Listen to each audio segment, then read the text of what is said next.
आइए जानते हैं आज के कुछ प्रमुख अंतर्राष्ट्रीय खबरों को। पहले एक नजर आज की हेडलाइंस पर। बेहद खतरनाक हुआ साइक्लोन बिपरजॉय, ट्रेनें कैंसिल, बंद किए गए पोर्ट। आईएमडी ने जारी की चेतावनी। दिल्ली नोएडा में उमस भरी गर्मी से राहत कब, बारिश को लेकर मौसम विभाग की भविष्यवाणी पढ़ लीजिए। बालासोर ट्रेन हादसा, जांच के घेरे में स्टेशन मास्टर सहित 5 रेल कर्मचारी, गिर सकती है गाज।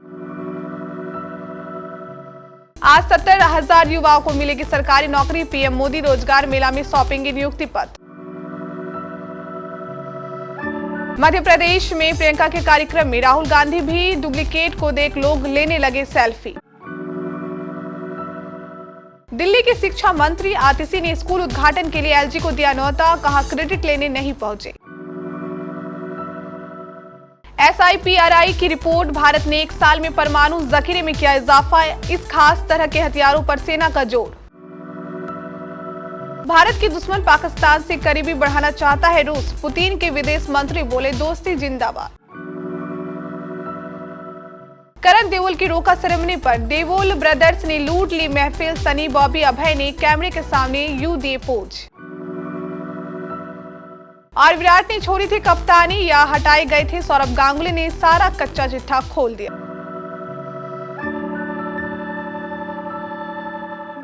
अरब सागर में सक्रिय हुआ चक्रवात बिपरजॉय गंभीर हो गया है। मौसम विभाग ने ताजा जानकारी में बताया कि अभी VSCS बिपरजॉय 2:30 पर IST पर पूर्वोत्तर और आसपास के पूर्वी मध्य अरब सागर में पोरबंदर से लगभग 290 किलोमीटर दक्षिण पश्चिम में और जखाऊ बंदरगाह से 360 किलोमीटर दक्षिण पश्चिम में केंद्रित है। इसके 15 जून की शाम तक जखाऊ बंदरगाह के पास सौराष्ट्र और कच्छ को पार करने की संभावना है। मौसम विभाग के ताजा अपडेट के मुताबिक मंगलवार की सुबह 6 बजे के करीब चक्रवाती तूफान बिपरजॉय गुजरात के पोरबंदर तट से करीब 290 किलोमीटर दूर अरब सागर में मौजूद है। अगले कुछ दिनों में राजधानी में बूंदाबांदी की संभावना है, लेकिन इससे गर्मी से राहत मिलने की उम्मीद नहीं है। आने वाले 6 से 7 दिनों तक गर्मी इसी तरह अपना प्रकोप दिखाती रहेगी और लोगों को झुलसाती रहेगी। कल भी दिल्ली का अधिकतम तापमान 41 डिग्री के आसपास रहा। आज भी मौसम का यही हाल रहने वाला है।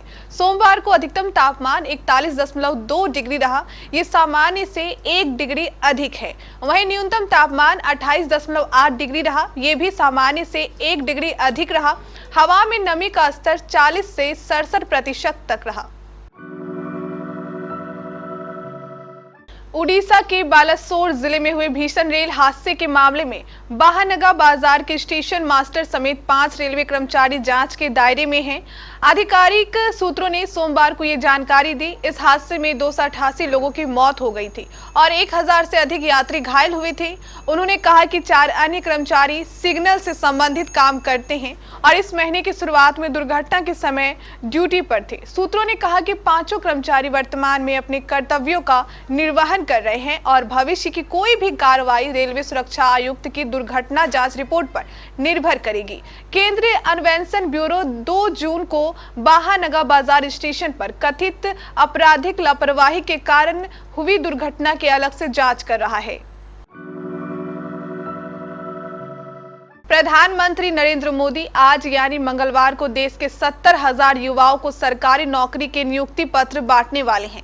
रोजगार मेला पहल के तहत ये नियुक्ति बांटे जा रहे हैं। पिछले साल जून में पीएम मोदी ने ऐलान किया था कि अगले 1.5 सालों में 10 लाख लोगों को मिशन मोड में सरकारी नौकरी दी जाएगी। केंद्र सरकार की रोजगार मेला पहल के तहत देश भर में मंगलवार को 43 जगहों पर रोजगार मेले का आयोजन किया जा रहा है। इसी रोजगार मेला के तहत 70,000 युवाओं को पीएम मोदी उनकी नौकरी के नियुक्ति पत्र बांटेंगे।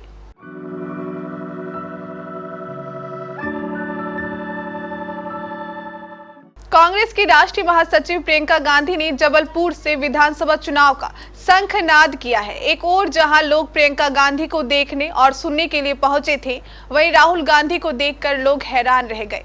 दरअसल भोपाल के रहने वाले राकेश कुशवाहा को देखकर लोग उन्हें ही राहुल गांधी समझ रहे थे। राकेश का चेहरा, बाल और दाढ़ी बिल्कुल राहुल गांधी की तरह है और लोगों के बीच में वे राहुल गांधी के हमशक्ल के रूप में पहचाने जाते हैं। कार्यक्रम में जब लोगों ने उन्हें देखा तो लोग उनके साथ सेल्फी लेने के लिए आतुर हो गए। मुख्यमंत्री अरविंद केजरीवाल ने सोमवार को उत्तम नगर में दिल्ली सरकार के एक स्कूल बिल्डिंग का उद्घाटन किया। इसके बाद प्रेस कॉन्फ्रेंस कर दिल्ली कैबिनेट मंत्री आतिशी ने एलजी को जमकर कोसा। आतिशी ने कहा कि उत्तम नगर में केजरीवाल सरकार के नए स्कूल बिल्डिंग के उद्घाटन के मौके पर एलजी अपने साथ आने वाले गुंडों का साथ क्रेडिट लेने नहीं पहुंचे तो उद्घाटन शांतिपूर्वक ढंग से हो गया। उन्होंने कहा कि मैंने एलजी को सुबह ट्वीट कर आमंत्रण उद्घाटन में आने वाले का आमंत्रण देते हुए कहा था कि एलजी स्कूल उद्घाटन पर अरविंद केजरीवाल के काम का क्रेडिट लेना चाहे तो उनका स्वागत।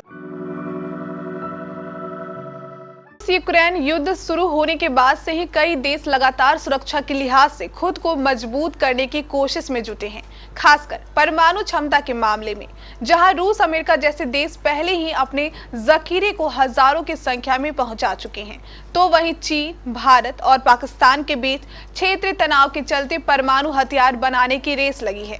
इस बीच सोमवार को Stockholm International Peace Research Institute ने एक रिपोर्ट जारी की, जिससे दुनिया भर में न्यूक्लियर रेस की पुष्टि भी हो गई। पिछले दिनों रूस से तेल की एक खेप पाकिस्तान के कराची बंदरगाह पहुंची है। अब इसके पाकिस्तान पहुंचने के बाद रूसी विदेश मंत्री का बड़ा बयान आया है। रूसी विदेश मंत्री सरगई लावरोव ने कहा है कि उनका देश पाकिस्तान के साथ मजबूत और विस्तृत रिश्ते चाहता है। लावरोव का ये बयान सोमवार को रूस पाकिस्तान संबंधों के 75 साल पूरे होने के मौके पर आया है। एक वीडियो के माध्यम से उन्होंने जो बात कही उसे पाकिस्तान के मीडिया में काफी तवज्जो मिली है। कुछ इसी तरह का बात पाकिस्तानी विदेश मंत्री बिलावल भुट्टो ने भी अल जजीरा को दिए इंटरव्यू में कही है। दिलचस्प बात है कि दोनों ही देशों के रिश्ते शीत युद्ध के समय से ही काफी खराब थे। सनी देओल के बेटे करण देओल की शादी उनके बचपन की दोस्त दृश्या आचार्य से हो रही है। सनी देओल के घर पर शादी की रौनक नजर आ रही है। जून 22 को दृश्या और करण की रोका सेरेमनी थी, जिसमें परिवार के कुछ करीबी नजर आए। ऐसे में सेंटर ऑफ अट्रैक्शन तीनों देओल भाई बने रहे। बता दें 18 जून को दृश्या और करण देओल शादी के बंधन में बंध रहे हैं। शादी से ठीक पहले सनी देओल के जूही वाले बंगले पर प्री वेडिंग फंक्शन शुरू हो गए हैं। रोका सेरेमनी में एक्टर्स के करीबी दोस्त और परिवार वालों ने ही शिरकत की। वर्ल्ड टेस्ट चैंपियनशिप के फाइनल में टीम इंडिया को मिली हार की खलबली मची हुई है। भारत को लगातार दूसरी बार फाइनल में हार मिली है। इस हार के साथ ही कई पुरानी बातें भी निकलकर सामने आ रही है। ऐसा ही कुछ खुलासा बीसीसीआई के पूर्व बॉस सौरभ गांगुली ने अपने एक इंटरव्यू में किया है। सौरभ गांगुली ने अपने इंटरव्यू में बताया कि विराट कोहली ने खुद से ही टेस्ट की कप्तानी छोड़ी थी और बीसीसीआई इसके लिए बिल्कुल भी तैयार नहीं था। ये थी कुछ हमारी अंतर्राष्ट्रीय खबरें। स्थानीय खबरों को जानने के लिए चलेंगे प्राइम स्टूडियो।